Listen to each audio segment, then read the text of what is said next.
జనసేనాని పవన్ కళ్యాణ్ పార్టీ అభ్యర్థులను అప్రమత్తం చేశారు. ఎన్నికలను ప్రతిష్టాత్మకంగా తీసుకున్న పవన్ కళ్యాణ్ తన పార్టీ అభ్యర్థులకు బీఫారాలను అందించారు.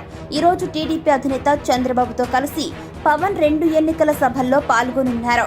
రేపటి నుంచి నామినేషన్ల ప్రక్రియ ప్రారంభం కానుండటంతో అభ్యర్థులు సిద్ధమవుతున్నారు. కూటమిలోని ఇతర పార్టీల నేతలతో సమన్వయం చేసుకుంటూ ముందుకు వెళ్లాలని పవన్ సూచించారు. బీఫారాల పంపిణీ జనసేన 2 ఎంపీ 21 అసెంబ్లీ స్థానాల్లో పోటీ చేస్తుంది.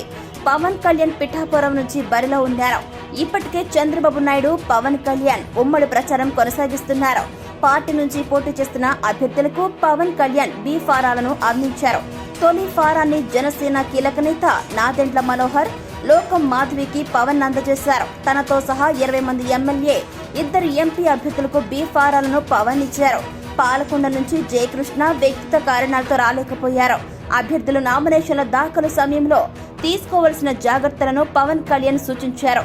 నియోజకవర్గాల్లో ప్రచారం పెంచాలని, మిత్రపక్షాలను కలుపుకుని వెళ్లాలని సూచించారు. ఇకపోతే ఇప్పుడు రాబోయే ఎన్నికలు ప్రెజెంట్ మనకు ఏపీకి సంబంధించి కీలకమైనవని చెప్పిన మనోహర్, ప్రతి ఒక్కరూ క్షేత్రస్థాయిలో పర్యటనలు, ప్రచారం చేయాలన్నారు. ఈ 5 ఏళ్లలో జరిగిన దాడులు, దారుణాలను ప్రజలకు వివరించాలన్నారు ఆయన. పవన్ కళ్యాణ్ మనపై నమ్మకంతో అవకాశం కల్పించారని నాదెండ్ల మనోహర్ చెప్పుకొచ్చారు. ప్రజలకు మనమేం చేస్తామో, ఏమి చేయగలమో వివరించాలన్నారు.